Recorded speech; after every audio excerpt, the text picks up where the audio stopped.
ಅವಧೂತ ಅಂತ ಹೇಳಿದ್ರೆ ಅವರು ಯಾವುದನ್ನೂ ತೋರಿಸ್ಕೊಳ್ಳಲ್ಲ ಈ ಪ್ರಪಂಚಕ್ಕೆ.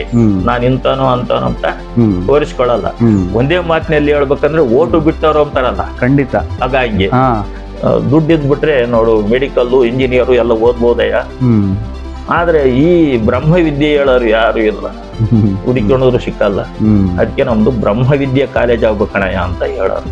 ಆತ್ಮ ಅವಾಗೂ ಇತ್ತು, ಈಗೂ ಇದೆ, ಮುಂದೆನೂ ಇರ್ತೈತೆ. ಅವರಿಗೆ ಇಡೀ ಬ್ರಹ್ಮಾಂಡದ ಮೇಲೆ ಅಧೀನ ಶಕ್ತಿ, ಅದನ್ನ ಹಿಡಿತದಲ್ಲಿ ಇಟ್ಕೊಳ್ಳೋ ಶಕ್ತಿ ಅವ್ರಿಗಿತ್ತು.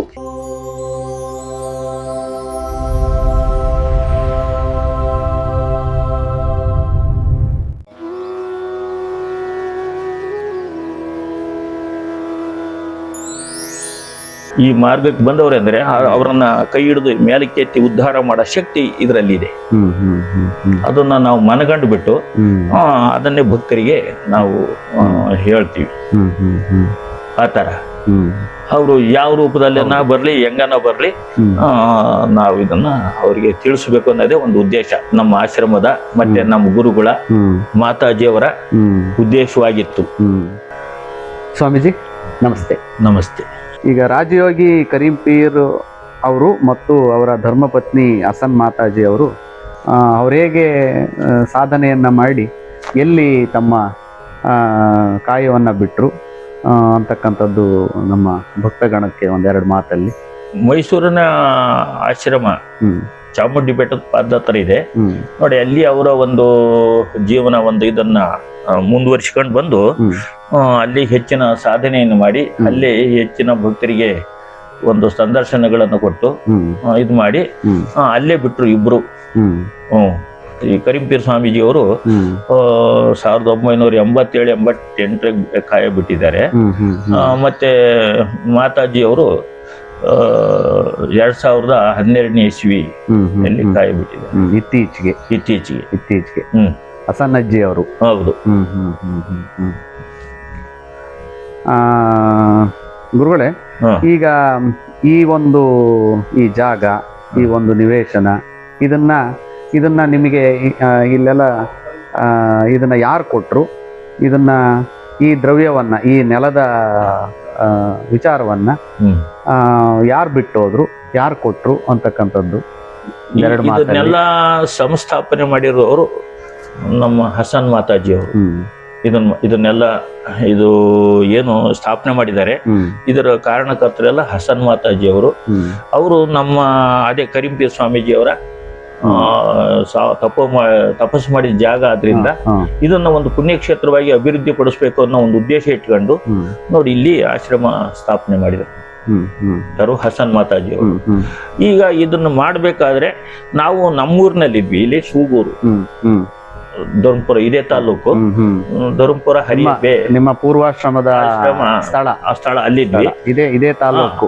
ಅಲ್ಲಿಂದ ಕರ್ಕೊಂಡು ಬಂದು ಇದ್ರ ಜವಾಬ್ದಾರಿ ಎಲ್ಲ ನಮ್ಮ ಗುರುಗಳಿಂದ ಹೇಳಿಸಿ ಇದನ್ನ ನಮಗೆ ಕೊಟ್ರು. ನೀವು ಎಷ್ಟು ವರ್ಷದವ್ರು ಆಗಿದ್ರಿ ಇಲ್ಲಿಗೆ ಬರ್ಬೇಕಾದ್ರೆ?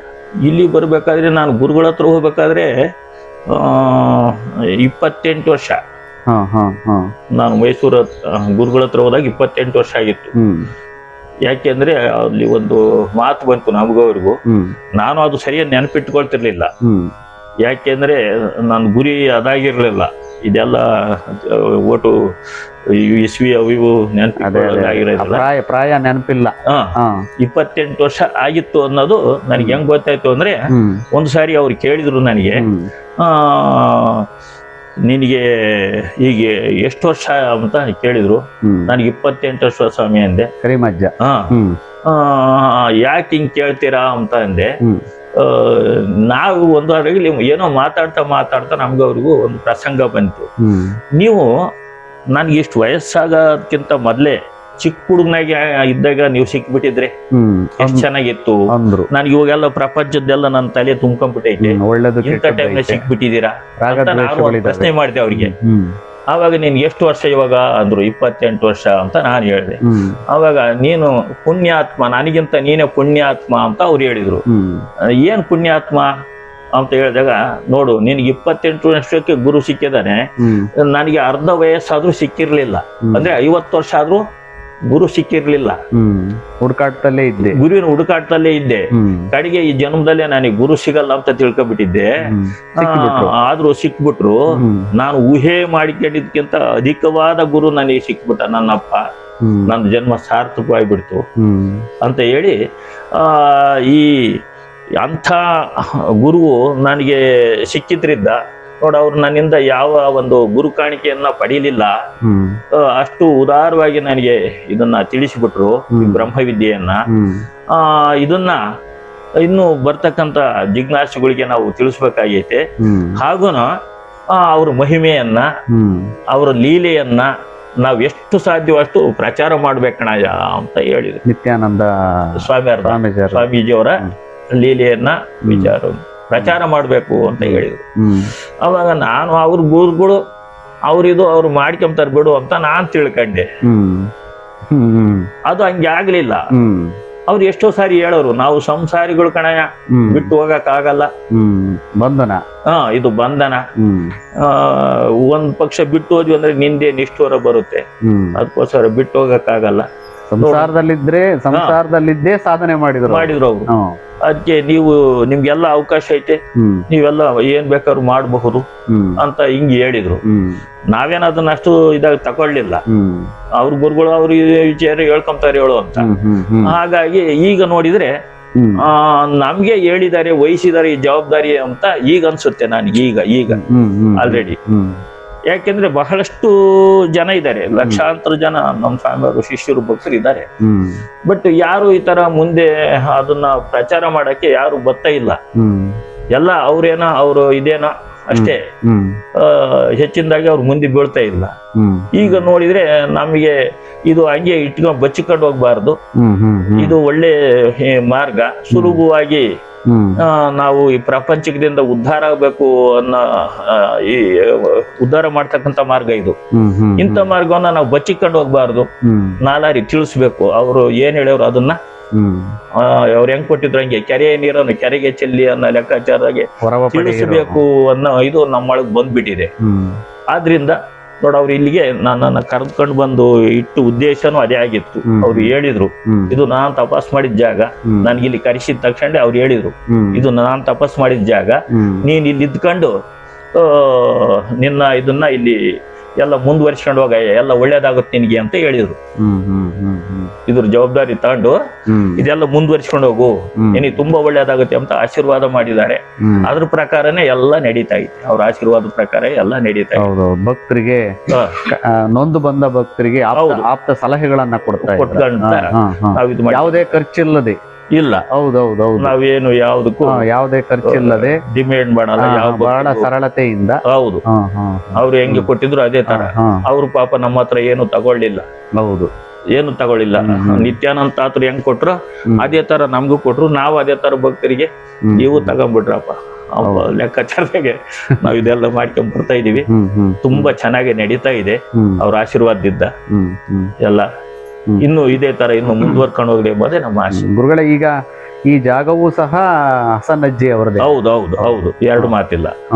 ಇದು ಅವರಿಗೆ ತಮ್ಮ ಪೂರ್ವಜರಿಂದ ಬಂದಿರತಕ್ಕಂತ ಈ ಆಸ್ತಿ ಜನರ ಉದ್ಧಾರಕ್ಕೆ ಅವರು ಜನರಿಗೋಸ್ಕರನೇ ಮಾಡಿ ಹೋಗಿದ್ದಾರೆ. ಈ ಒಂದು ಜಾಗವನ್ನ ಮಾಡಿದ್ದಾರೆ, ಅವ್ರು ಕೊಟ್ಟು ಹೋದ್ರು.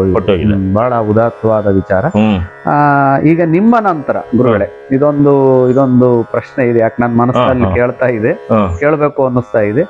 ಈಗ ನಿಮ್ಮ ನಂತರ ಇದನ್ನ ಈಗ ಯಾರಾದ್ರೂ ಉತ್ತರಾಧಿಕಾರಿಗಳು ಏನಾದ್ರೂ ಈಗಾಗ್ಲೇನೆ ಇದ್ದಾರೆಯೇ, ಅಥವಾ ಏನು ಭಗವಂತನ ಸಂಕಲ್ಪವೇ? ಅದು ನಾವು ಹೇಳಕ್ಕಾಗಲ್ಲ. ಇದರಲ್ಲಿ ಒಂದು ಆತರ ಶಿಷ್ಯರನ್ನ ಆರಿಸ್ತಕ್ಕಂಥ ಪದ್ಧತಿ ನಮ್ಮ ಈ ಅವಧೂತ ಪರಂಪರೆಯಲ್ಲಿ ಇಲ್ಲ. ಎಲ್ಲಿಂದ ಎಲ್ಲಿ ತಗೊಂಡೋದ್ರು ಸಮೇತ. ಈಗ ನೋಡಿ, ಇಲ್ಲೇ ನಮ್ಮ ನಾಯಕನಟ್ಟಿನಲ್ಲಿ ನೋಡಿ ಮುಂದಕ್ಕಿಲ್ಲ. ಅವ್ರ ತರುವಾಯ ಮುಂದಕ್ಕೆ ಯಾರು ಅವ್ರ ಶಿಷ್ಯರು ನಾವು ಭಕ್ತರು ಅಂತ ಹೇಳಿ ಇದ್ ಮಾಡಾರಿಲ್ಲ. ಮತ್ತೆ ಕೊಳಾಳ್ ತಾತಯ್ಯರ್ದು ಅಷ್ಟೇ, ಕೆಂಚಪ್ಪ ತಾತರ್ದು ನೋಡ, ಅವ್ರದ್ದು ಇಲ್ಲ.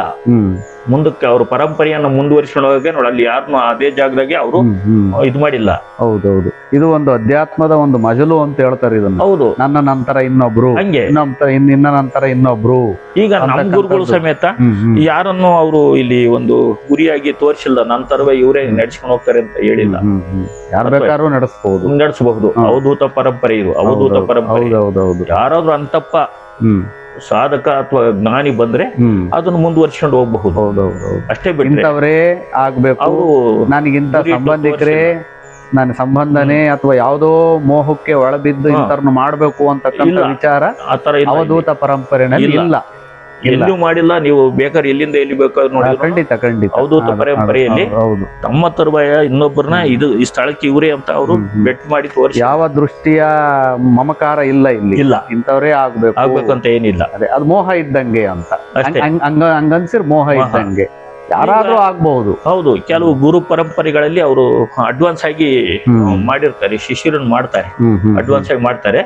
ನಮ್ಮ ಈ ಪರಂಪರೆಯಲ್ಲಿ ಯಾರು ಮಾಡಿಲ್ಲ, ನಮ್ಮ ಗುರುಗಳು ಮಾಡಿಲ್ಲ, ತಾಯಿಯವರು ಹಸನ್ ಮಾತಾಜಿಯವರು ಮಾಡಿಲ್ಲ. ಹಾಗಾಗಿ ಇದಕ್ಕೆ ಇಂತಾರೆ ಅಂತ ಇಲ್ಲ.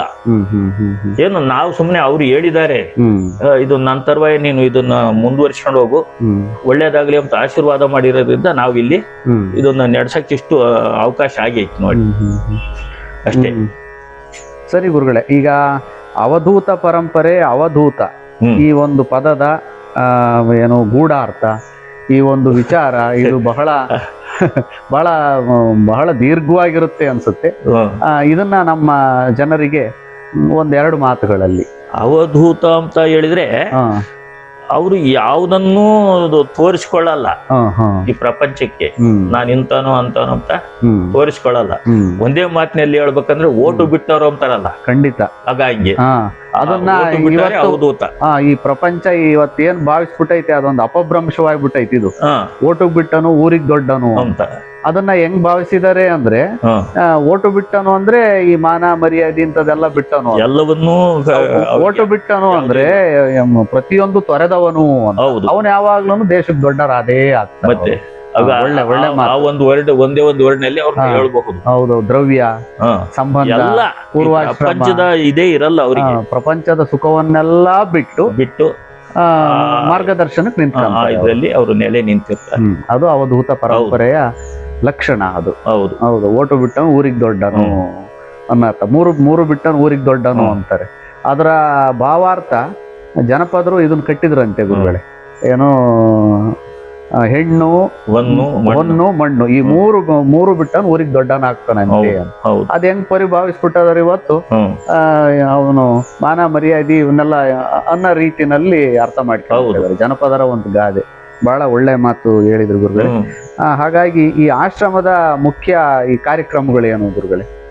ಜನರಿಗೆ ಏನೇನ್ ಕಾರ್ಯಕ್ರಮ ಮಾಡಿ? ನಾವು ಇಲ್ಲಿ ಪ್ರತಿ ಗುರುವಾರ ಸಾಯಂಕಾಲ 6 ಗಂಟೆಯಿಂದ 9 ಗಂಟೆ ತನಕ ಭಜನೆ ನಡೆಸ್ತೀವಿ. ಭಜನೆ ಅಂದ್ರೆ ಶರಣರು ಬರ್ದಿರ್ತಕ್ಕಂಥ ತತ್ವ ಪದಗಳನ್ನ ನಾವು ಇಲ್ಲಿ ಹಾಡ್ತೀವಿ. ಸುಮಾರು ಒಂದು 30-35 ಜನ ಸೇರುತ್ತೆ ಈಗ. ಮತ್ತೆ ತಿಂಗಳಿಗೊಂದ್ಸಾರಿ ಅಮಾವಾಸ್ಯೆ ಪ್ರೋಗ್ರಾಮ್ ಅಂತ ಹೇಳಿ ದೇವಿ ಮಹಾತ್ಮೆ, ಚಿದಾನಂದ ಅವಧೂತರು ಬರ್ದಿರ್ತಕ್ಕಂಥ ದೇವಿ ಮಹಾತ್ಮೆ ಪಾರಾಯಣ ನಡೆಯುತ್ತೆ. ಅವತ್ತು ಒಂದು 18 ಅಧ್ಯಾಯಗಳನ್ನು, ಹೌದು 18 ಅಹೋರಾತ್ರಿ ಅಹೋರಾತ್ರಿ ನಡೆಸ್ತೀವಿ. ಮತ್ತೆ ಅವಾಗ ಒಂದು 100-150 ಜನ ಸೇರುತ್ತೆ. ಅವ್ರಿಗೆಲ್ಲ ಊಟ ಎಲ್ಲ ವ್ಯವಸ್ಥೆ ಇರುತ್ತೆ. ಅದನ್ನೆಲ್ಲ ಎಲ್ಲ ಭಕ್ತಾದಿಗಳೇ ಒಬ್ಬೊಬ್ಬರು ಒಂದೊಂದ್ಸಾರಿ ನಾವು ಇದನ್ನ ಮಾಡಿಸಿ ಅಂತ ಅದನ್ನ ಅವು ಕಟ್ಕೊಂಡು ನಡೆಸ್ತಾರೆ. ಮತ್ತೆ ಸತ್ಸಂಗ ಅಂದ್ರೆ ತಿಂಗಳಿಗೊಂದ್ಸಾರಿ ಮೊದಲನೇ ಭಾನುವಾರ ಅಲ್ಲಿ ಇದಿರುತ್ತೆ. ಅವತ್ತು ನಮ್ಮ ನಿತ್ಯಾನಂದ ಭಗವಾನರ ಒಂದೇ ಒಂದು ನಾಮ ಸಂಕೀರ್ತನೆ ನಡೆಯುತ್ತೆ. ಒಂದು 10 ಗಂಟೆಗೆ ಕಮೆನ್ಸ್ ಮಾಡ್ತೀವಿ. ಒಂದು 2.5 ಗಂಟೆ ತನಕ ನಡೆಸಿಬಿಟ್ಟು ಆವತ್ತೊಂದು 350-400 ಜನ ಸೇರುತ್ತೆ. ಅವ್ರಿಗೆಲ್ಲ ಊಟದ ವ್ಯವಸ್ಥೆ ಇರುತ್ತೆ. ಈ ತರ ಮಾಡ್ಕೊಂಡು ಈ ನಮ್ಮ ಆಧ್ಯಾತ್ಮ ವಿಚಾರವನ್ನ ಪ್ರಚಾರ ಮಾಡ್ತೀವಿ. ಸತ್ಸಂಗದಾಗ ಸ್ವಲ್ಪ ವಿಚಾರ ಹೇಳ್ತೀವಿ, ಆಧ್ಯಾತ್ಮ ವಿಚಾರ ಸಂಬಂಧಪಟ್ಟ. ಜ್ಞಾನದಿಂದ ತಲೆ ತುಂಬಬೇಕು, ಉಪಹಾರದಿಂದ ಹೊಟ್ಟೆ ತುಂಬಬೇಕು, ಆ ಒಂದು ವಿಚಾರ ಅವತ್ತು ವಿಚಾರ ಮಾಡ್ತೀವಿ. ಈ ತರ ನಡ್ಕೊಂತ ಬರ್ತಾ ಇದೆ. ಇನ್ನು ಹೆಚ್ಚಿನದಾಗಿ ಏನೇನು ನಡಿಬೇಕು ಅವ್ರ ಇಚ್ಛೆಯಂತೆ ಅದು ನಡೆಯುತ್ತೆ ಅಂತ ನಾವು ಭಾವಿಸ್ಕೊಂಡಿದೀವಿ. ಅದರಲ್ಲಿ ಯಾರಾದ್ರೂ ಅಂತಪ್ಪ ಶರಣರು ಜ್ಞಾನಿಗಳು ಸಿಕ್ಕರೆ ಅವರಿಂದಲೂ ಪ್ರವಚನ ಕೊಡಿಸ್ತೀವಿ ಭಕ್ತಾದಿಗಳಿಗೆ ಕರೆಸಿ ಇಲ್ಲಿಗೆ.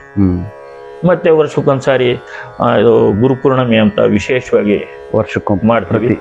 ಅವಾಗೆಲ್ಲ ಈ ಮಕ್ಕಳಿಗೆಲ್ಲ ಉಚಿತವಾಗಿ ಸ್ಕೂಲ್ ಆಷಾಢ ಮಾಸದಲ್ಲಿ ಗುರುಪೂರ್ಣಿಮೆ ನೋಡಿ ಮೊನ್ನೆ ನಡೀತು 29ನೇ ತಾರೀಕು. ಅವತ್ತೆಲ್ಲ ವರ್ಷ ಒಂದೊಂದು ಶಾಲೆ ಸುತ್ತಮುತ್ತ ಇರೋ ಮಕ್ಕಳಿಗೆ ಉಚಿತವಾಗಿ ಒಂದಿಷ್ಟು ಬುಕ್ಸು ಮತ್ತೆ ಬ್ಯಾಗ್ಗಳು ಪೆನ್ನುಗಳು ಅಂತವೆಲ್ಲ ಮಕ್ಕಳಿಗೆ ಎಲ್ಲ ಕೊಡ್ತೀವಿ. ಇನ್ನು ಏನೇನೋ ನಡೆಸ್ಬೇಕು ಅನ್ನೋದು ಇದೆ ಇಲ್ಲಿ ಎಲ್ಲ ಉದ್ದೇಶ. ಈ ಉಚಿತವಾಗಿ ಕೆಲವು ಇವನ್ನ ಇದು ಬರುತ್ತಲ್ಲ ಗೌರ್ಮೆಂಟ್ ಫೀಲ್ಡ್ಗಳು ಅಂತದ್ರಲ್ಲಿ ಸ್ವಲ್ಪ ಗಿಡ ನೆಡಬೇಕು ಅನ್ನೋದೊಂದಿದೆ. ಮತ್ತೆ ಬಡವ್ರ ಬಗ್ಗರಿಗೆಲ್ಲ ಸ್ವಲ್ಪ ಔಷಧಿ ಕಾಯಿಲೆ ಔಷಧಿ ಅವರೆಲ್ಲ ಟೆಸ್ಟ್ ಮಾಡೋದು ಅಂತದೆಲ್ಲ ಇಟ್ಕೊಳ್ಬೇಕು ಅಂತ ಇದೀವಿ. ಆರೋಗ್ಯ ಸೇವೆ ಎಷ್ಟೋ ಒಟ್ಟಿಗೆ ಸಮಾಜ ಸೇವೆ ನಮ್ ಗುರುಗಳು ಅದನ್ನು ಮಾತಿಗೂ ಹೇಳೋರು. ಇಲ್ಲಿ ಮೈಸೂರಿನಲ್ಲಿ ದುಡ್ಡಿದ್ ಬಿಟ್ರೆ ನೋಡು ಮೆಡಿಕಲ್ಲು ಇಂಜಿನಿಯರು ಎಲ್ಲ ಓದ್ಬೋದಯ್ಯ, ಆದ್ರೆ ಈ ಬ್ರಹ್ಮವಿದ್ಯೆ ಹೇಳೋರು ಯಾರು ಇಲ್ಲ, ಹುಡುಕಿಕೊಂಡ್ರು ಸಿಕ್ಕಲ್ಲ. ಅದಕ್ಕೆ ನಮ್ದು ಬ್ರಹ್ಮವಿದ್ಯೆ ಕಾಲೇಜ್ ಆಗ್ಬೇಕಣಯ್ಯ ಅಂತ ಹೇಳೋರು. ಯಾವುದು ಆಶ್ರಮ. ಬ್ರಹ್ಮವಿದ್ಯೆ ಅಂದ್ರೆ ಏನು ಅಂತ ಒಂದೆರಡು ಮಾತುಗಳಲ್ಲಿ ತಿಳಿಸ್ಕೊಡ್ರಿ. ಬ್ರಹ್ಮವಿದ್ಯೆ ಅಂದ್ರೆ ಆಗಲೇ ನಿಮ್ಗೆ ಫಸ್ಟಿಗೆ ಹೇಳಿದ್ವಿ, ಮನುಷ್ಯನನ್ನ ಮಹಾದೇವನನ್ನಾಗಿ ಮಾಡ್ತಕ್ಕಂಥ ವಿಚಾರ, ನರನನ್ನ ನಾರಾಯಣನಾಗಿ ಮಾಡ್ತಕ್ಕಂಥ ವಿಚಾರ, ಈ ಜೀವನ ಏನಿದೆ ಇದರಿಂದ ಮುಕ್ತನನ್ನಾಗಿ ಹುಟ್ಟೋದು ಸಾಯೋದು, ಭಾ ಅಂದ್ರೆ ಹುಟ್ಟೋದು, ವಾ ಅಂದ್ರೆ ಸಾಯೋದು, ಹುಟ್ಟು ಸಾವುಗಳಿಂದ ಪಾರ್ ಮಾಡ್ತಕ್ಕಂಥದ್ದು, ಮೋಕ್ಷಕ್ಕೆ ಹೋಗ್ಬಿಡ್ಬೇಕು, ಮೋಕ್ಷ ಪಡಿತಕ್ಕಂಥದ್ದು ಈ ಬ್ರಹ್ಮವಿದ್ಯೆಯ ಮೇನ್ ಗುರಿ. ಪುರುಷಾರ್ಥಗಳಲ್ಲಿ ಒಂದಾಗಿರ್ತಕ್ಕಂಥ ಮೋಕ್ಷ ಹೋಗ್ಬಿಡ್ಬೇಕು, ಮತ್ತೆ ಹುಟ್ಟದೇ ಬೇಡ, ಬೇಕಿಲ್ಲ ಈ ಪ್ರಾಪಂಚಿಕ ಸುಖ ಈ ಜಂಜಾಟ ಇದೆ. ಇದರಿಂದ ಮುಕ್ತರನ್ನಾಗಿ ಮಾಡ್ತಕ್ಕಂಥದ್ದೇ ಈ ಆಶ್ರಮದ ಗುರಿ. ಹುಟ್ಟು ಸಾವುಗಳಿಂದ ಮುಕ್ತರನ್ನಾಗಿ ಮಾಡ್ತಾರೆ, ಮುಕ್ತರಾಗ್ಬಿಡ್ಬೇಕು. ಹೌದು, ಹುಟ್ಟೋದು ಬೇಡ, ಸಾಯೋದು ಬೇಡ. ಸಾವು ಹುಟ್ಟಿದ್ಮೇಲೆ ಸಾವು ಖಚಿತ, ಹುಟ್ಟೋದೇ ಬೇಡ. ಆ ತರ ಪರಮಾತ್ಮನಲ್ಲೇ ಐಕ್ಯವಾಗಿರೋಣ, ಪರಮಾರ್ಥವನ್ನ ಅಲ್ಲೇ ಸಾಧಿಸಿ ಬಿಡೋಣ, ಐಕ್ಯವಾಗ್ತಕ್ಕಂಥದ್ದೇ ಈ ಬ್ರಹ್ಮವಿದ್ಯೆಯ ಉದ್ದೇಶ, ಗುರಿ. ಸರಿ ಗುರುಗಳೇ, ಈಗಿನ ಕಾಲಘಟ್ಟದಲ್ಲಿ ವಿಭಜನೆ ಇದೆ, ಆದ್ರೆ ನೀವು ಭಜನೆ ಮಾಡ್ತಾ ಇದ್ದೀರ. ಭಜನೆ ಮಾಡಿ ವಿಭಜನೆ ಆಗದಂಗೆ, ಯಾವ ಮನಸ್ಸುಗಳು ವಿಭಜನೆ ಆಗದಂಗೆ ಭಜನೆ ಮುಖಾಂತರ, ದೈವ ಸಂಕಲ್ಪದ ಮುಖಾಂತರ ತಮ್ಮ ಜೀವನವನ್ನ ತಾವೇ ಸಾರ್ಥಕ ಮಾಡಿರ್ತಕ್ಕಂಥ ಅದನ್ನ ದಾರಿಯನ್ನ ತೋರಿಸೋದು ಅವರಿಗೆ. ಹೌದು, ಮಂದಿಗೆ ಆಪ್ತ ಸಲಹೆಗಳನ್ನ ಕೊಡೋದಿರ. ಭಕ್ತರು ಇಲ್ಲಿ ಬಂದು ಕಷ್ಟಗಳನ್ನ ಒಡ್ಕೊಂಡು ಸುಖವಾಗಿ, ಭಕ್ತರಿಗೆ ನಾನಾ ಕಷ್ಟಗಳು ಬರ್ಬೋದು ಸಂಸಾರದಲ್ಲಿ, ಕಷ್ಟಗಳು ಹೀಗೆ ಹಲವಾರು ಕ್ಷೇತ್ರಗಳಲ್ಲಿ ಬರ್ಬೋದು. ಅವಕ್ಕೆಲ್ಲನ ಪರಿಹಾರ ಖಂಡಿತವಾಗ್ಲೂ ಈ ಅಧ್ಯಾತ್ಮದಿಂದ ಸಿಕ್ಕುತ್ತೆ. ಗುರುಗಳೇ, ಅಧ್ಯಾತ್ಮ ಅಂದ್ರೆ ಒಂದ್ 4-5 ಮಾತುಗಳಲ್ಲಿ ಅರ್ಥ, ಅದನ್ನ ಭಕ್ತರಿಗೆ ತಿಳಿಸ್ಕೊಡ್ಬೇಕು. ಅಧ್ಯಾತ್ಮ ಅಂದ್ರೆ ನೋಡು, ಆದಿ ಅಂದ್ರೆ ಮೂಲ, ಹಿಂದೆ ಈ ಪ್ರಪಂಚ ಏನು ಸೃಷ್ಟಿ ಆಯ್ತು ನೋಡು, ಅವಾಗಿಂದಲೂ ತಗೊಂಡು ಅದಕ್ಕಿಂತ ಪೂರ್ವದಲ್ಲಿ ಇರ್ತಕ್ಕಂಥದ್ದು ಆತ್ಮ ಅವಾಗೂ ಇತ್ತು, ಈಗೂ ಇದೆ, ಮುಂದೆನೂ ಇರ್ತೈತೆ. ಅದು ಅದಕ್ಕೆ ಭೂತ, ಭವಿಷ್ಯ, ವರ್ತಮಾನದಲ್ಲೂ ಅದಿರುತ್ತೆ. ಅದನ್ನ ತಿಳಿತಕ್ಕಂಥದ್ದು ಅಧ್ಯಾತ್ಮ. ಅಂದ್ರೆ ಆತ್ಮ ಅಂತಕ್ಕಂಥದ್ದು ಮೂಲದಿಂದಲೂ ಇದೆ, ಅದು ಆದಿಯಿಂದ ಇದೆ. ಆದಿಯಿಂದ ಅಂದ್ರೆ ಅದು ಯಾವಾಗ ಹುಟ್ಟಿತು ಅಂತ ಗೊತ್ತಿಲ್ಲ, ಅದನ್ನ ತಿಳ್ಕೊಳ್ತಕ್ಕಂಥದ್ದು. ಅವಾಗ್ಲೇ ಹೇಳಿದ್ರಿ, ಆತ್ಮ ಸಾಕ್ಷಾತ್ಕಾರ ಅಂತ, ಸತ್ಯ ದರ್ಶನವನ್ನ ಹುಡುಕೋದು. ನಮ್ಮೊಳಗೆ, ಅದು ಕಡೆಯಲ್ಲ, ನಮ್ಮೊಳಗೆ ಹುಡುಕೊಳ್ತಕ್ಕಂಥ. ಕಡೆಯಲ್ಲಿ ಹುಡುಕಿದ್ರೆ ಸಿಕ್ಕಲ್ಲ, ಅದು ನಮ್ಮೊಳಗೆ ಹುಡುಕಬೇಕದು. ನನ್ನನ್ನು ತಾನು ಹರಿ. ಈ ರಮಣ ಮಹರ್ಷಿಗಳು ಹೇಳಿದಂಗೆ ತಾನಾರು ಅಂತಕ್ಕಂಥದ್ದನ್ನ ತಿಳಿತಕ್ಕಂಥದ್ದೇ ನಮ್ಮ ಅಧ್ಯಾತ್ಮ. ಗುರುಗಳೇ, ನಿತ್ಯಾನಂದ ಅವಧೂತರು ಅನ್ಬೋದು ಅಥವಾ ಅವ್ರನ್ನ ಭಗವಾನ್ರು ಅನ್ನಬಹುದು. ಅವರು ನಾನು ಒಂದು ಚಿತ್ರದಲ್ಲಿ ಹಾವಿನ ಕೂಡೆ ಸಂಭಾಷಣೆಯನ್ನ ಮಾಡ್ತಕ್ಕಂಥದ್ದನ್ನ ನಾನು ನೋಡಿದೆ. ಅದನ್ನ ಇಲ್ಲಿ ಚಿತ್ರಗಳೆಲ್ಲ ಅದರ ಅರ್ಥ ಏನು ಅಂದ್ರೆ ಅವರ ಮಟ್ಟ ಏನಾಗಿತ್ತು? ಈಗ ಸಾಮಾನ್ಯ ನಾವು ಪ್ರಾಪಂಚಿಕವಾಗಿ ನೋಡಿದ್ರೆ ಹಾವಿನ ಜೊತೆಗೆ ಮಾತಾಡಕ್ಕಾಗುತ್ತಾ? ಅದು ವಿಷಜಂತು, ಅದು ಕಚ್ಚುವುದು ಅದರ ಸ್ವಭಾವ. ಅಂತದ್ರ ಜೊತೆಗೆ ನಿತ್ಯಾನಂದರು ಮಾತಾಡ್ತಿದ್ರು ಅಂದ್ರೆ ಅದರ ಆ ಮೃಗ ಮತ್ತು ಖಗ ಇವುಗಳ ಅರ್ಥ ಏನು ಭಾವಿಸ್ಕೋಬಹುದು? ಈಗ ನಮ್ಮ ಆಧ್ಯಾತ್ಮದಲ್ಲಿ ಯೂನಿವರ್ಸಲ್ ಅಂತ ಏನೋ ಇಂಗ್ಲಿಷ್ ನಲ್ಲಿ ಹೇಳ್ತಾರೆ. ಯೂನಿವರ್ಸಲ್ ಬ್ರಹ್ಮಾಂಡ, ಬ್ರಹ್ಮಾಂಡ, ಬ್ರಹ್ಮಶಕ್ತಿ, ಬ್ರಹ್ಮಶಕ್ತಿ, ಶಕ್ತಿ, ಅದೆಲ್ಲವೂ ಅವರೇ ಆಗಿದ್ರು. ಹಂಗಾಗಿ ಯಾವ ಜಂತುಗಳು ಅವ್ರ ಮುಂದೆ ಏನು ಮಾಡಕ್ಕೆ ಆಗಲ್ಲ.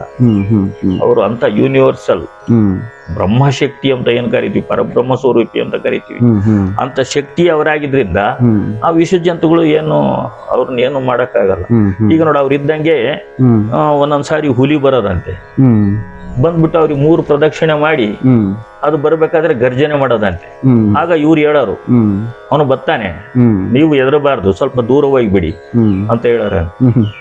ಅದು ಒಳ್ಳೆ ಗಾಂಭೀರ್ಯವಾಗಿ ನಡ್ಕೊಂಡು ಒಳ್ಳೆ ರಾಜ ಟಿವಿ ಎಂದು ಬರೋದು. ಬಂದ್ಬಿಟ್ಟು ಅವ್ರು ಹಿಂಗ್ ಕುಂತಿದ್ರೆ ಅವ್ರಿಗೆ ಬಂದು 3 ಪ್ರದಕ್ಷಿಣೆ ಮಾಡಿಬಿಟ್ಟು ಅವ್ರ ಪಾದಕ್ಕೆ ಇದು ಮಾಡಿ ತಲೆ ಇಟ್ಟು ನಮಸ್ಕಾರ ಮಾಡಿ ಹೋಗದ.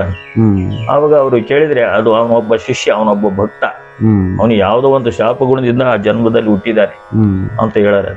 ಅದ್ರ ವಿಮೋಚನೆ ಮಾಡ್ಕೊಳಕ್ಕಾಗಿ ಬಂದಿದ್ದಾನೆ ಇಲ್ಲಿಗೆ, ಈ ತರ ಹೇಳಾರ. ಹಾಗಾಗಿ ಅವರಿಗೆ ಇಡೀ ಬ್ರಹ್ಮಾಂಡದ ಮೇಲೆ ಅಧೀನ ಶಕ್ತಿ, ಅದನ್ನ ಹಿಡಿತದಲ್ಲಿ ಇಟ್ಕೊಳ್ಳೋ ಶಕ್ತಿ ಅವ್ರಿಗಿತ್ತು. ಬರೇ ಪ್ರಾಣಿಗಳೇ ಅಲ್ಲ, ಎಲ್ಲಾ ಜೀವ ಜಂತುಗಳ ಮೇಲೂ ಅವರಿಗೆ ಅವನ್ನ ಕಂಟ್ರೋಲ್ ನಲ್ಲಿ ಇಟ್ಕೊಳ್ಳೋ ಶಕ್ತಿ ಅವ್ರಿಗಿತ್ತು. ಆದ್ರಿಂದ ಅವರು ಅದೇನು ಅದು ಅವರಿಗೆ ಅದ್ರ ಭಯ ಆಗ್ಲಿ ಇನ್ನೊಂದಾಗ್ಲಿ ಇರ್ತಿರ್ಲಿಲ್ಲ. ಎಲ್ಲಾ ಪ್ರತಿಯೊಂದು ಪಶು ಪಕ್ಷಿಗಳು ಮಾತಾಡೋದಲ್ಲ ಅವ್ರಿಗೆ ಗೊತ್ತಾಗದಂತೆ, ಹೇಳಾರಂತೆ. ಅವ್ರು ಇಂಥದೇ ಕೇಳುತ್ತೆ, ಇಂಥದ್ದು ಹೇಳ್ತಾ ಐತೆ, ಮೃಗ ಭಾಷೆ ಅವ್ರಿಗೆ ಅರ್ಥ ಆಗೋದು. ನಿತ್ಯಾನಂದ ಅವರಿಗೆ ಇಡೀ ನಮ್ಮ ಜಗತ್ತಿನಲ್ಲಿ ಇರ್ತಕ್ಕಂಥ ಭಾಷೆ ಎಲ್ಲ ಮಾತಾಡೋದಂತೆ ಅವ್ರು. ಅವ್ರ ಹತ್ರ ಅಂತಾರೆ, ಯಾರಾದ್ರೂ ಬಂದ್ರೆ ಅವ್ರ ಭಾಷೆನಲ್ಲಿ ಅವ್ರಿಗೆ ಉತ್ತರ. ಮೂಗರಾಗಿದ್ರು ಮೂಗನ್ ಭಾಷೆನಲ್ಲೇ ಅರ್ಥ ಮಾಡಿಸ್ತಾರೆ. ಹೌದು, ಮೂಗರಿಗೆ ಮಾತು ಬರಂಗ್ ಮಾಡಿದ್ದಾರೆ. ಹೌದು, ಏನಂತ ಆತ್ರ ಮೂಗರಿಗೆ ಮಾತು ಬರಂಗ್ ಮಾಡಿದ್ದಾರೆ. ನಮ್ ಗುರುಗಳು ಕಣ್ಣಾರೆ ಕಂಡಿದ್ದಾರೆ ಅದನ್ನ. ಒಬ್ಬ ಹುಟ್ಟು ಮೂಗ, ಅವನಿಗೆ ಒಂದು 30 ವರ್ಷ ಏಜ್ ಇರಬಹುದು, ಹುಟ್ಟು ಮೂಗ. ಆ ತಾಯಿ ಕರ್ಕೊಂಡ್ ಬಂತಂತೆ. ನಿತ್ಯಾನಂದ ಭಗವಾನದ ದರ್ಶನಕ್ಕೆ ಕಿಲೋಮೀಟರ್ ಗಟ್ಲೆ ಕ್ಯೂ ಇರೋದ. ಅಜ್ಜಿ ಅಲ್ಲಿಗೆಲ್ಲ ಹೋಗಕ್ ಇಷ್ಟಪಡ್ಲಿಲ್ಲ. ಅವ್ರು ಹತ್ರನೇ ಬಂದ್ಬಿಟ್ಟು, ಹತ್ರದಾಗೆ ಒಳಗಡೆ ಇದ್ರ ಬಂದ್ಬಿಟ್ಟು ಅವನ ಜುಟ್ಟು ಎಡಗೈಯಾಗೆ ಮಗನ ಜುಟ್ಟು, ಬಲಗೈಯಾಗೆ ಸುಮ್ನೆ ಅವ್ರು ಯಾರು ಕೇಳಂಗಿಲ್ಲ. ನಿಂತಿದ್ರಲ್ಲ ಅವ್ರಿಗೆ ಹಿಂಗೆ ಗುದ್ದೋದು, ಹಿಂಗೆ ಈ ತರ ಇಲ್ಲಿ ಈ ಮಂಡಿನಲ್ಲಿ ಗುದ್ದೋದು ಅವ್ರಿಗೆ, ಮೊಣಕೈಯಲ್ಲಿ. ಅವರು ನೋಡಿ ಇದೇನೋ ಈ ತರ ಬಿಟ್ಬಿಡಕ್ ಹೋಗ್ಲಿ, ಅದೇನೋ ಏನಾಗ್ಲಿ ಬಿಟ್ಬಿಡ್ರಿ ಅಂದ್ರು. ಒಳಗಡೆ ಹೋಗ್ಬಿಟ್ರೆ ಅವರು ಉನ್ಮನಿ ಸ್ಥಿತಿ ಅಂದ್ರೆ ಧ್ಯಾನದಲ್ಲಿ ಮೈ ಮರೆತು ಕುಂತಿದ್ದಾರೆ ಯಾರು, ನಿತ್ಯಾನಂದ ಭಗವಾನರು. ಹೋಗಿ ಅಜ್ಜಿ ಕಾಲು ಹಿಡ್ಕೊಂಡ್ಬಿಡ್ತು, ಮಗನಿಗೊಂದ್ ಕಾಲು ಕೊಟ್ಬಿಡ್ತು, ಹಿಡ್ಕೊ ಅಂತ ಅವ್ರದ್ದು. ಅವ್ರಿಗೆ ಕುಂತಿದ್ರೆ ಅವ್ರು ಒಂದೊಂದ್ ಕಾಲು ಹಿಡ್ಕೊಂಡ್ಬಿಟ್ರು. ಏಯ್ ಸ್ವಾಮಿ, ನಿಂತಾಗ ಎಲ್ಲಾ ಶಕ್ತಿ ಐತೆ, ನೀನ್ ಯಾರು ಅಂಬದ್ ನಾನ್ ಬಲ್ಲೆ, ನನ್ಗಿಂತ ಮಗನ್ ಯಾಕೆ ಕೊಟ್ಟೆ, ಇಷ್ಟೊಂದು ಸಂಪತ್ತು ಯಾಕೆ ಕೊಟ್ಟೆ, ಅದನ್ನ ತಗೊಂಡೋಗಿ ಏನ್ ಬೆಂಕಿಗೆ ಇರ್ತೀಯ ಅಂತ ಅಜ್ಜಿ ವಾದ ಮಾಡಿಬಿಡ್ತು ಅವ್ರ ಹತ್ರ. ಆಗ ಅವ್ರು ಕಣ್ಬಿಟ್ಟು ನೋಡ್ಲಿಲ್ಲ. ಇಲ್ಲ ಸತ್ತೋಗಂಗ್ ಮಾಡು, ಇಲ್ಲ ಮಗುವನಿಗೆ ಮಾತು ಬರಂಗ್ ಮಾಡ್ಬೇಕು ನೀವು ಅಂತ ಹಠ ಮಾಡಿ ಕುತ್ಕೊಂಡ್ಬಿಡ್ತು.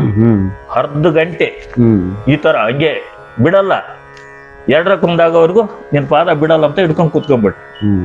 ಆಗ ಅರ್ಧ ಗಂಟೆ ಆದ್ಮೇಲೆ ನೋಡಿ ಅವ್ರು ಎಂತ ಕರುಣಮಯಿ, ಸತ್ತೋಗಂಗ್ ಮಾಡಕ್ಕಾಗತ್ತೆ. ಅವಾಗ ಕಣ್ಣು ಬಿಟ್ಟು ತಕ್ಷಣ ಅವ್ರು ನೋಡಿದ್ರಂತೆ, ಕಣ್ಣು ಮುಚ್ಕೊಂಡಿದ್ರಲ್ಲ, ಉನ್ಮನಿ ಅವಸ್ಥೆ ಅಂದ್ರೆ ಮೈ ಮರೆತು ಕುಂತಿದ್ರು. ಆ ತರ ಕಣ್ಣು ಬಿಟ್ಟು ನೋಡಿದ ತಕ್ಷಣ ಅವ್ನಿಗೆ ಹೇಳ್ತಾರೆ, ಮಗನಿಗೆ ಮಾತಾಡೋ, ನಿನ್ನ ಹೆಸರೇನೋ ಅವ್ರ ನೋಡಿ. ತಕ್ಷಣ ಸೀತಾರಾಮ್ ಶೆಟ್ಟಿ ಅಂತಾನೆ, ಹುಟ್ಟು ಮೂಗ. ಇವ್ರ ಕೇಳಿದ ತಕ್ಷಣ ಮಾತಾಡೋ, ನಿನ್ನ ಹೆಸರೇನೋ ಅಂದ್ರೆ ಸೀತಾರಾಮ್ ಶೆಟ್ಟಿ ಅಂತ ಹೇಳ್ತಾನೆ. ನೋಡಿ, ಹುಟ್ಟು ಮೂಗನಿಗೆ ಮಾತು ಬರಂಗ್ ಮಾಡಿದ್ರು.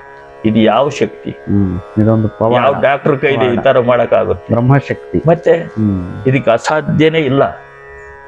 ಮಕ್ಕಳು ಸೃಷ್ಟಿ, ಇವಾಗ ಎಷ್ಟೋ ಜನ ಮಕ್ಕಳಿಲ್ಲ ಅಂತ ಅವ್ರ ಹತ್ರ ಹೋದ್ರೆ ಅವ್ರು ಏನು ಮಾಡ್ತಿರೋದು, ಸುಮ್ಮನೆ ಹಿಂಗೆ ಮೈ ಮೇಲೆ ಹಿಂಗೆ ಏನೋ ಒಂಥರ ಈ ತರ ಹಿಂಗೆ ಉಜ್ಜಿದಂಗೆ ಮಾಡಿ ಹೊಳೆ ಬರುತ್ತೆ ನಮಗೆ. ಅದೇನು ಬರ್ತಿತ್ತೋ ಇಲ್ಲೋ ಗೊತ್ತಿಲ್ಲ, ಸುಮ್ಮನೆ ಹಿಂಗೆ ಉಜ್ಜೋದು, ಅದನ್ನ ಹಿಂಗೆ ತಗೊಂಡು ಹಿಂಗೆ ಸುಮ್ಮನೆ ಒಂದು ಈ ಥರ ಉಂಡೆ ಮಾಡಿದಂಗೆ ಮಾಡಿ ಅನ್ನು ಅಂತ ಹಿಂಗೆ ಎಷ್ಟು ಹಂಗೆ ಮಾಡಿ ಆಗ್ತಾ ಹೋಗು ಅನ್ನೋರ ಲೆಕ್ಕ ಅಂದ್ರಿ.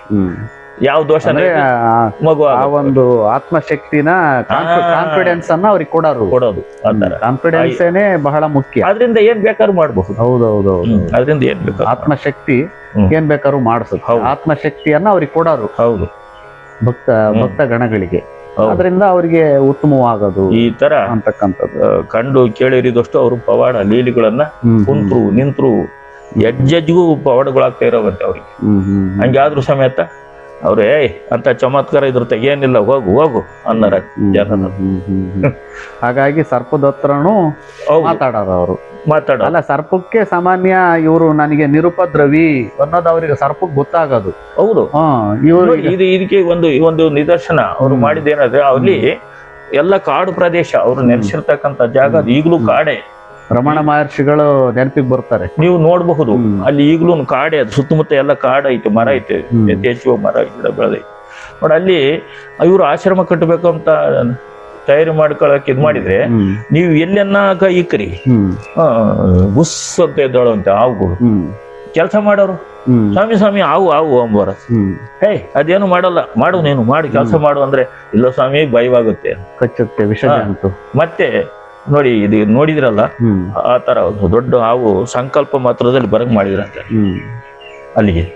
ಅದು ಬಂದು ಎಡೆ ಎತ್ಕೊಂಡು ಮುಂದೆ ನಿಂತ್ಕೊಂಡು, ಅವಾಗ ನೋಡು ನೀವೆಲ್ಲ ನಿನ್ನ ಸಂತತಿ ಏನೈತೆ ಕರ್ಕೊಂಡು ಇಂಥ ದಿಕ್ಕಿಗೆ ಹೋಗ್ಬಿಡು, ನೀವು ಇಲ್ಲಿ ಇರಬೇಡ, ಇಲ್ಲೆಲ್ಲ ಜನ ಕೆಲಸ ಮಾಡುತ್ತೆ, ನೀವು ಕಂಡು ಭಯ ಬೀಳುತ್ತೆ, ನಿನಗೂ ತೊಂದರೆ, ನಿಮ್ಗೆಲ್ಲ ಉಪದ್ರವ ಆಗುತ್ತೆ. ಆದ್ರಿಂದ ನೀನ್ ಕರ್ಕೊಂಡು ಇಂಥ ದಿಕ್ಕಿಗೆ ಹೋಗು ಅಂದ್ರೆ 3 ದಿವಸ ಹರಿದಿದ್ವಂತೆ ಅವು ನೀರ್ ತರ ಅವು ಎಲ್ಲಿದ್ವು ಏನೋ ಎಲ್ಲ ಹೋಗ್ಬಿಟ್ವಂತೆ. ಅದೊಂದು ಮಾತ್ರ ಉಳಿಸ್ಕೊಳದ್ರಂತೆ. ಅದು ಅವು ಯಾವಾಗನ ಅಲ್ಲಿ ಕುಂತಿದ್ದಾಗ ಬಂದ್ಬಿಟ್ಟು ಎಲ್ಲ ಮೇಲೆಲ್ಲ ಸುತ್ಕೊಂಡು ಎಲ್ಲ ತಲೆ ಮೇಲೆ ಎಲ್ಲ ಆಡೋದು. ಅವ್ರ ಮೈ ಮರೆತು ಕಣ್ಣು ಮುಚ್ಕೊಂಡು ಕೂತ್ಕೊಂಡಿದ್ರೆ ಅದು ಆಡ್ಬಿಟ್ರೆ ಮತ್ತೆ ಎಚ್ಚರವಾದಾಗ ಹೇಳೋದು, ಹೋಗು ನೀನಿದ್ರೆ ಇಲ್ಲಿ ಯಾರು ಜನ ಬರಲ್ಲ, ನೀನು ಹೋಗು ಅಂತ ಹೇಳೋದು. ಅವಾಗ ಹೇಳುದು ಅದೇ ಹೋಗೋದಂತ. ಈ ತರ ಎಲ್ಲ ಲೀಲೆ ಮಾಡಿದಾರ. ಹಿಂಗೆ ಪವಾಡ ಇದೊಂದು ಬದುಕು, ಅವ್ರ ಜೀವನ. ಹೌದು, ಈ ತರ ಅದೆಲ್ಲ ಲೀಲೆಯನ್ನು ನೋಡಿ ಅವ್ರು ನಂಬಿದ್ರು. ಎಲ್ಲ ಬಹಳಷ್ಟು ಜನ ನಂಬಿದ್ರು. ಇಂಥದ್ದೆಲ್ಲ ಅಮಾನುಷ ಶಕ್ತಿ ಇದು. ಎಲ್ಲ ಬರೀ ಮೈಯಲ್ಲಿ ಇದೆಲ್ಲ ನಡಿಬೇಕು ಅಂದ್ರೆ ಏನಿಲ್ಲ, ಮೈ ಮೇಲೆ ಬಟ್ಟೆ, ಲಂಗೋಟಿ, ಮಳೆ ಬರ್ಲಿ, ಚಳಿ ಗಾಳಿ ಬೇರ್ಲಿ, ಬಿಸಿಲು ಬರ್ಲಿ, ಯಾವ್ದೊಂದು ಬಂದ್ರು ಲಂಗೋಟಿ ಒಂದೇ. ಯಾವ ಡ್ರೆಸ್ ಇಲ್ಲ, ಯಾವ ಇದು ಇಲ್ಲ, ಯಾವ ಬಂಗಾರದ ಒಡವೆ ಇಲ್ಲ, ಯಾವ ಸೇವಕ ಇಲ್ಲ, ಯಾವ ಜವಾನ ಇಲ್ಲ, ಯಾತದ್ದು ಇಲ್ಲ ಅವರಿಗೆ. ಆಡಂಬರದ ಜೀವನನೇ ಇಲ್ಲ, ಮತ್ತೆ ವಿಲಾಸಿ ಇಲ್ಲ. ಹೋಗಿ ಯಾರಾದ್ರೂ ಅವ್ರು ಫೋಟೋ ಹಿಡಿಬೇಕಂದ್ರೆ ಬರಲ್ಲ, ಬರ್ತಿರ್ಲಿಲ್ಲ ಅಂತ. ಏನ್ ಮಾಡಿದ್ರು ಬರ್ತಿರ್ಲಿಲ್ಲ. ಈ ಫೋಟೋ ತೆಗೆದ್ರೆ ಅವರು ಒಬ್ಬ ಭಕ್ತರು ಅವ್ರು ಹೇಳ್ತಾರೆ, 2 ವರ್ಷ ಪ್ರಯತ್ನ ಮಾಡಿದ್ರು ಒಂದು ಕಾಪಿನೂ ಬರ್ಲಿಲ್ಲ ಅಂತ. ಇಲ್ಲಿ ತಕೊಂಡ್ಬಿಡೋದು, ಅಲ್ಲಿ ಹೋಗಿ ನೋಡಿದ್ರೆ ಬರೀ ನೆಗೆಟಿವ್, ಫೋಟೋ ಇಲ್ಲ, ಪಾಸಿಟಿವ್ ಇಲ್ಲ. ಅವಾಗ ಮತ್ತೆ ರೋಷಿ ಅವ್ರು ಬೇಡಿದ್ರಂತೆ, ಸ್ವಾಮಿ ಏನಾದ್ರು ಮಾಡಿ ಒಂದು ಫೋಟೋ ನಿಮ್ಗೆ ಸಿಗಂಗ್ ಮಾಡು. ಹಂಗೆ ಹಿಡಿದ್ರ ಕಲ್ದಾಗ ಹೊಡಿರಂತೆ. ಕ್ಯಾಮ್ರಾ ಹಿಂಗ್ ಹಿಡ್ದಿದ್ರಿ ಅಂದ್ರೆ ಕಲ್ದಾಗ ಹೊಡಿಯರಂತೆ, ಕಲ್ದಾಗ ಎಷ್ಟು ಬಿಡ. ಹಳೆ ಕ್ಯಾಮ್ರಾಗಳು ಅವಾಗ, ಹಳೆ ಕ್ಯಾಮ್ರಾಗಳು. ಅದ್ರಲ್ಲಿ ಏನುಂಟು, ಅದ್ ಯಾಕೆ ಹಿಡಿತೀಯ ಅಂದ್ರೆ, ಫೋಟೋದಲ್ಲಿ ಏನುಂಟು ಅದ್ರ ಅದ್ ಯಾಕೆ ತೆಗಿತೀಯ ಅಂತ ಕೇಳಾರ. ಅದ್ರಲ್ಲಿ ಏನುಂಟು, ಅದ್ಯಾಕೆ ತೆಗಿತೀಯ ಅಂತ.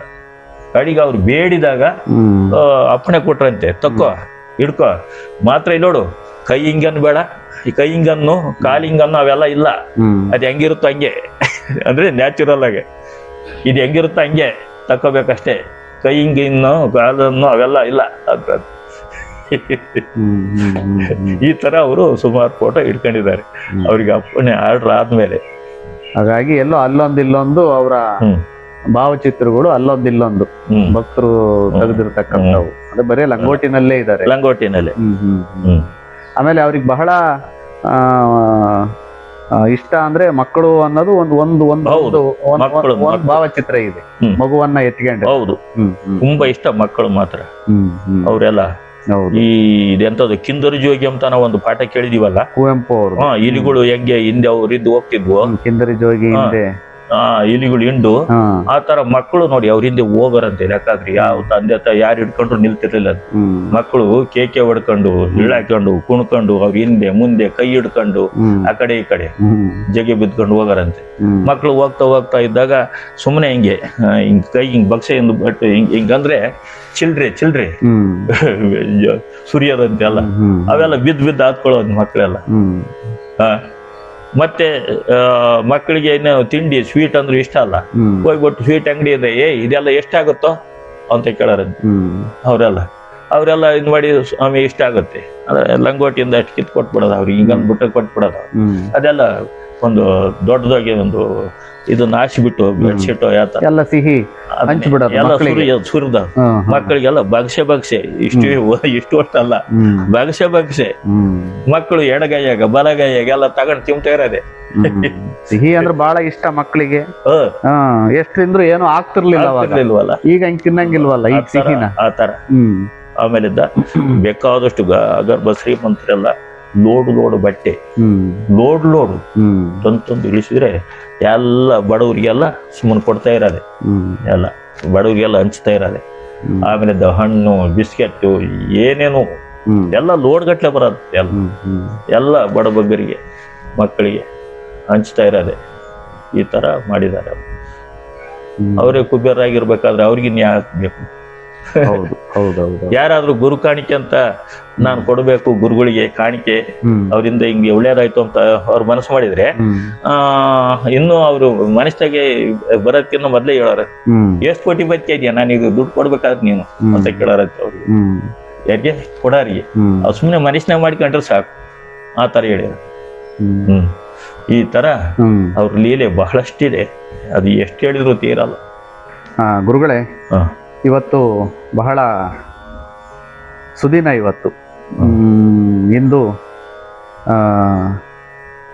ರಾಜಯೋಗಿ ಕರೀಂ ಪೀರ್ ಅವರ ವಿಚಾರ, ಅವರ ಗುರುಗಳಾಗಿರ್ತಕ್ಕಂಥ ಭಗವಾನ್ ನಿತ್ಯಾನಂದ ವಿಚಾರ, ಅವರ ವಿಚಾರ, ಅವರ ಪ್ರಭಾವದಲ್ಲಿ ಇರ್ತಕ್ಕಂಥ ನಿಮ್ಮ ವಿಚಾರವನ್ನ ಇವತ್ತು ಬಹಳ ಸರಳವಾಗಿ ಮೃದುವಾಗಿ ಇವತ್ತು ಸಂಪನ್ನ ಮಾಡಿದ್ದೀರಾ.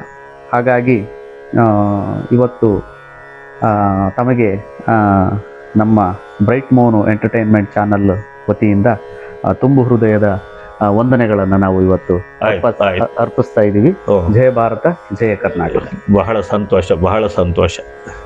ಸ್ನೇಹಿತರೆ, ಈಗ ಈ ನಿತ್ಯಾನಂದ ಆಶ್ರಮದ ಸದ್ಭಕ್ತರ ಅಭಿಪ್ರಾಯವನ್ನ ಅವರ ಮಾತುಗಳಲ್ಲೇ ನಾವು ಈಗ ಕೇಳೋಣ. ಮಾತಾಡಿ. ನಾನು ಈ ಆಶ್ರಮಕ್ಕೆ ನನ್ನ ಬಾಲ್ಯ ಅಂದರೆ ನಾನು ಹನ್ನೊಂದನೇ ವಯಸ್ಸು ಅವಾಗಿಂದಲೂ ಈ ಆಶ್ರಮದ ಜಾಗದಲ್ಲಿ ಬೆಳೆದಿರೋನು. ನನಗೂ ಇಲ್ಲಿಗೂ ತುಂಬ ಕಸ್ತೂರಂಗಪ್ಪನಳ್ಳಿನೇ. ಈ 11 ವರ್ಷದಿಂದಲೂ ನಾನು ಈ ಆಶ್ರಮಕ್ಕೆ ಬರ್ತಾ ಹೋಗ್ತಾ ಬೆಳ್ಕೊಂಡು ಬಂದೆ. ತದನಂತರ ನಮ್ಮ ಗುರುಗಳು ನಮಗೆ ಅವರಿಂದಲೇ ನಮ್ಗೆ ಈ ಆಶ್ರಮಕ್ಕೆ ಬರೋಕ್ಕೆ ನನಗೆ ದಾರಿ ಮಾರ್ಗ ಆಗಿದ್ದು. ಇವತ್ತು ಈ ಸರಿಸುಮಾರು ಒಂದು 28-30 ವರ್ಷ ಇಲ್ಲಿ ನಾನು ಸೇವಕ, ನಾಟ್ ಲೀಡ್ರು. ಇಲ್ಲಿ ಇವತ್ತಿಗೂ ನಾನು ಬಂದರೆ ಸೇವಕನಾಗಿ ನಾವು ನಮ್ಮ ಶ್ರೀಮತಿ ಅವರು ಗುರುವಿನ ಸೇವೆ, ಮಠದ ಸೇವೆ, ಮಠಕ್ಕೆ ಬರ್ತಕ್ಕಂಥ ಭಕ್ತರ ಸೇವೆ ಮಾಡ್ಕೊಂಡು ಬೆಳೆದಿರೋರು. ನಮ್ಗೆ ಅಂದ ಕಾಲದಾಗೂ ಏನು ಇರಲಿಲ್ಲ, ನಾವು ಕಡು ಬಡತನದಾಗ ಬೆಳೆದವರು. ನಮ್ಮ ಗುರುಗಳು ನಮಗೆ ಸಿಕ್ಕಿದ ಮೇಲೆ ನಮ್ಮ ಜೀವನನೇ ನಮಗೆ ದರಿದ್ರ ಅನ್ನೋದನ್ನೇ ಪಾರು ಮಾಡಿದ್ರು ನಮ್ಮ ಗುರುಗಳು.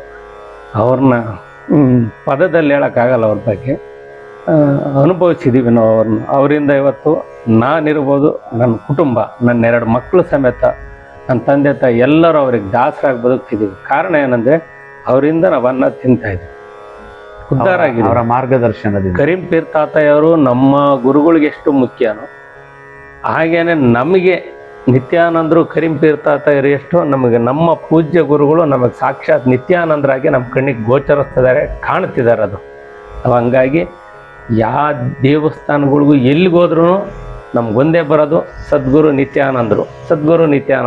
ನಮ್ಮ ಮಗನಿಗೆ ಅವ್ರು ನಾಮಕರಣ ಮಾಡಿದ್ದಾರೆ ನಿತ್ಯಾನಂದ ಅಂತಾನೆ. ನಾವು ಹಂಗಾಗಿ ಪರಿಪೂರ್ಣವಾಗಿ ನಮ್ಮ ಗುರು ಏನು ಹೇಳ್ತಿದಾರೋ ಅದನ್ನ ಶಿರಸಾವಹಿಸಿ ಮಾಡ್ತಕ್ಕಂಥ ಸೇವಕರು. ಹೌದು. ಇವತ್ತು ನಮ್ಮ ಗುರುಗಳು ಇಲ್ಲಿಗೆ ಬಂದಿದ್ದಂದ್ರೆ ಸಾವಿರಾರು ಜನ, ಲಕ್ಷಾಂತರ ಜನ ಭಕ್ತರು ಉದ್ಧಾರ ಆಗ್ತಿದ್ದಾರೆ. ಕಾರಣ ಏನಂದರೆ ತಾತನ ನಾಮ ಸಂಕೀರ್ತನೆ ನಡೀತೈತೆ. ನಮ್ಮ ಗುರುಗಳು ಹೇಳ್ದಂಗೆ ಇಲ್ಲಿ ಪ್ರತಿ ತಿಂಗಳು ಒಂದು ನಾಮ ಸಂಕೀರ್ತನೆ ನಡೆಸ್ತೀವಿ, ಸತ್ಸಂಗ ನಡೆಸ್ತೀವಿ. 400ರಿಂದ 500 ಜನ ಭಕ್ತರು ಬರ್ತಾರೆ. ಅವ್ರಿಗೆಲ್ಲರಿಗೂ ಪ್ರಸಾದ ಇನ್ನೊಂದು ವ್ಯವಸ್ಥೆ ನಡೀತಾ ಇದೆ. ಬಂದವರು ಈಗ ನಮ್ಮ ಗುರುಗಳು ಕರಿಂಪೀರ್ ಇರ್ತಕ್ಕೆ ಹೆಂಗೆ ಭಕ್ತರು ಅಳ್ತಾ ಬರೋರು ನಗ್ತಾ ಹೋಗೋರು ಅನ್ನೋರು, ಹಂಗೆ ನಮ್ಮ ಗುರುಗಳಿಂದಲೂ ಅದೇ ಥರ ಆಗ್ತಾಯಿದೆ. ಅಳ್ತಾ ಬರ್ತಾರೆ, ನಗ್ತಾ ಹೋಗಂಗೆ ಮಾಡ್ತಾರೆ. ಕ್ರಮೇಣ ಅವ್ರ ಜೀವನದಾಗೆ ಬೇಕಾದಷ್ಟು ಜನ ಉದ್ಧಾರ ಆಗಿ ಇವತ್ತು ಬೆಳೆದಿದ್ದಾರೆ. ಇದಕ್ಕೆಲ್ಲ ಕಾರಣಕರ್ತರು ನಮ್ಮ ಗುರುಗಳು. ಇವತ್ತು ನಮ್ಮ ಗುರುಗಳು ಸಿಗಲಿಲ್ಲ, ನಮ್ಮ ಕರಿಂಪೀರ್ ತಾತ ಇರೋ, ನಮ್ಮ ಹಸನ್ ಮಾತಾಜಿಯವರು ನಮಗೆ ಅವ್ರ ದರ್ಶನ ಆಗಿರಲಿಲ್ಲ ಅಂದ್ರೆ ನಮಗೆ ನಿತ್ಯಾನಂದರು ಅನ್ನೋದೇ ಗೊತ್ತಾಗ್ತಿರಲಿಲ್ಲ. ಈ ಸುತ್ತಮುತ್ತ ಪ್ರದೇಶದಲ್ಲಿ ಈ ಒಂದು ಪರಂಪರೆ ಹೆಚ್ಚಿನದಾಗಿ ಬೆಳೀತಿದೆ. ನಮ್ಮ ಗುರುಗಳಿಗೆ ಭಕ್ತರು ಇಲ್ಲಲ್ದೇನೆ ಹೊರ ರಾಜ್ಯಗಳಿಂದಲೂ ಇವತ್ತು ನಮ್ಮ ಭಕ್ತರು ನಮ್ಮ ತಾತನಿಗೆ ಸೇವಕರಾಗಿ ಭಕ್ತರಾಗಿ ಬರ್ತಾ ಇದ್ದಾರೆ. ಇದು ಇನ್ನೂ ಹೆಚ್ಚಿನದಾಗಿ ಬೆಳೀಲಿ, ಉನ್ನತ ಮಟ್ಟದಾಗ ಅವ್ರ ಕರ್ಮಗಳನ್ನೆಲ್ಲ ಕಳ್ಕೊಂಡು ಗುರುವಿನ ಕೃಪೆಯಿಂದ ಉದ್ಧಾರ ಆಗಲಿ. ನಮ್ಗೆ ಅಂತಪ್ಪ ಗುರು ನಮಗೆ ಸಿಕ್ಕಿರೋದು ನಮ್ಮ 7 ಜನ್ಮದ ಪುಣ್ಯ ಅಂದ್ಕೊಂಡಿದ್ದೀನಿ ಸರ್. ಆಯ್ತು, ಧನ್ಯವಾದ. ನಮಸ್ತೆ. ನಮಸ್ತೆ. ನನ್ನ ಹೆಸರು ಗುಂಡಪ್ಪ ಅಂತ, ಕೆರಹಳ್ಳಿ. ನಾವು ಹಿಂದೆ ಈ ದೇವಿ ಮಾತ್ಮೆ ಅಂದರೆ ನಮಗೇನೂ ಅದ್ರ ಬಗ್ಗೆ ಗೊತ್ತಿರಲಿಲ್ಲ. ಈ ಗುರು ಬಂದು ಇಲ್ಲಿ ನಮಗೆ ಅದನ್ನೊಂಥರ ದಾರಿ ಕನಸಿನಾವು ಎಲ್ಲ ಬಾಯಿಗೆ ಹೇಳೋ ಮಟ್ಟಕ್ಕೆ ತಂದು ಕೊಟ್ಟರು. ಅವರಿಗೆ ನಾನು ತುಂಬ ಚಿರಋಣಿ. ನಮ್ಮ ಹಸನ್ ಮಾತಾಜಿಯವರು ಅವ್ರನ್ನೆಲ್ಲ ನಾವೆಲ್ಲೋ ಇದ್ವಿ, ಅವರು ಒಂದು ಪಾದ ಸ್ಪರ್ಶದಿಂದ ಅಥವಾ ನಮ್ಮ ಪೂರ್ವ ಪುಣ್ಯದಿಂದ ಎಲ್ಲರಿಂದ ನಾವು ಇವತ್ತು ನಮ್ಮ ಅನ್ನ ಉಂಬಕ್ಕೆ ಒಂದು ದೊಡ್ಡ ಮಾರ್ಗ ಮಾಡಿಕೊಟ್ಟಿದ್ದಾರೆ. ಅದರಿಂದ ನಾನು ತುಂಬ ಧನ್ಯನಾಗಿದ್ದೀನಿ. ಬಹಳ ದೇವಿ ಮಾತ್ಮೆ ಅಂದರೆ ಅಗಾಧವಾದ ವಸ್ತು ಎಂಬುದು ನಮಗೂ ಮನಗಂಡು ಬಿಟ್ಟಿದೆ. ನಮ್ಮ ಏನು ವಾಕ್ಗಳು ಎಲ್ಲ ಸಿದ್ಧಿ ಆಗ್ತವೆ, ಧೈರ್ಯ ಬರುತ್ತೆ. ನಾವೇನು ಕಂಡ್ರು ಅದನ್ನ ಜ್ಞಾಪಿಸಿದ್ರು, ಅದು ಕಲ್ಪನೆ ಮಾಡ್ಕೊಂಡ್ರು ಅದು ಕೆಲಸ ಆಗ್ತದೆ.